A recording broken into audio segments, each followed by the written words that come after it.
Sean? Bob, to say this is a big game for Richmond would be an understatement. Coach Huseman said this week it is one of two big games on his schedule. Defensive lineman Andrew Klein went so far as to say that this is a measuring bar for Richmond this week. They have lost 4 or 5 against the Dukes in recent years. One injury update to speak on. Coach Huseman said this week, wide receiver Dejon Brissett, the team's leading receiver, out for the rest of the year with a fractured ankle he suffered against St. Francis. He still can use his red shirt. He did not play his 4 games this season, so he still has an opportunity to redshirt this year. Guys, back to you. Thanks, Bob. We don't talk a lot about special teams throughout the course of the season, but one of Richmond's bright spots this year has been the kicker, Jake Larson, who is one of only 7 kickers in the nation to not miss a field goal or a point after attempt this season. He's the only kicker in the CAA to make that claim and is the only player in the conference to handle all place kicking and punting duties. Speaking to head coach Russ Huseman earlier this week, he was impressed with Larson's kicking game, consistency, as well as his length of kicks this season. I mentioned he's also a punter. He averages over 43 yards per punt this season. That's 4th best in the CAA.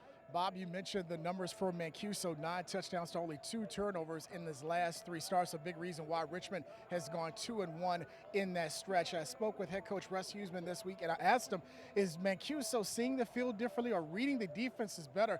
And he just told me it's Joe taking what the defense is giving him more during this time. If there's something not downfield deep, he decides to check it down more or tuck it and run. And a big reason why Mancuso is leading the Spiders and rushing the season. How big a win was it for you guys, for the morale side in that 3-game losing streak? It's huge. It's huge. I told our team our backs are against the wall, man. We're in a playoff mentality from here on out, and we got to play every game like it's a playoff game. And so proud of our defense, man.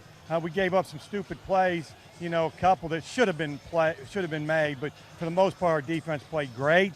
Offensively, we got a long way to go, man. We didn't block a soul, and we probably had about 100 holding penalties, and it's ridiculous. We're going to get it fixed.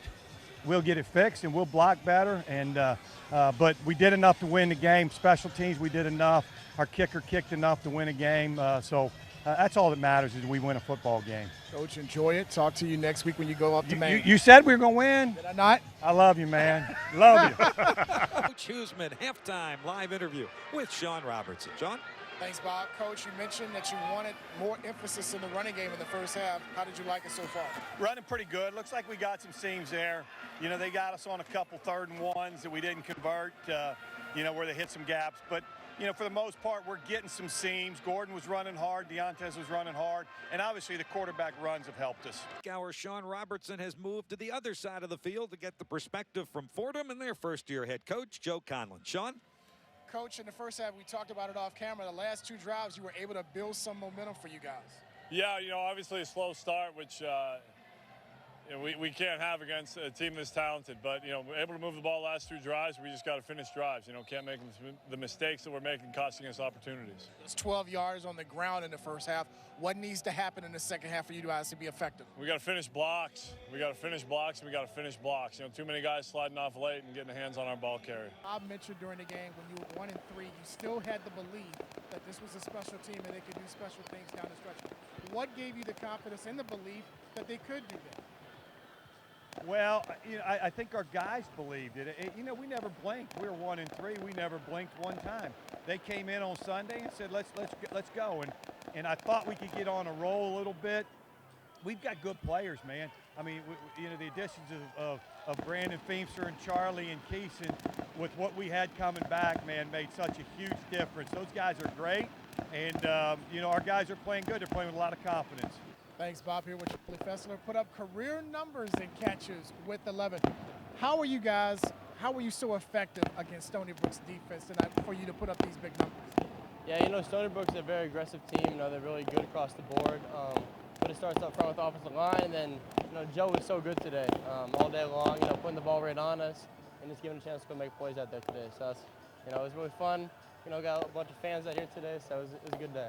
You joked with me this week when I asked you, was Joe more dangerous as a runner or as a passer? And you just said yes. He showed that today. Yeah, he's so tough, you know. I mean, he's coming out the sideline with, you know, he's bleeding, but doesn't care. You know, he's pushing the trainers away. He's just going to, you know, he's such a competitor out there, you know, every time he goes out there, just pushing us all. And like he just said, so tough. He's going to go back and throw it. He's going to run it. So. Over 500 yards of total offense. What was working for you guys tonight? I mean, we were just disappointed by how last week went. We know as an offense who we are, and we really didn't show that last week. I mean, I'm roommates with Tyler Wilkins, Kevin Johnson, and Justin Rubin, and the whole week we were just talking about how we got to bounce back, and I think that's exactly what we did. Sean, congratulations on the win and enjoy the career performance for you tonight. Thank you, thank you. Big performance for the team all the way around, guys. A 52-7 rout over Fordham here tonight.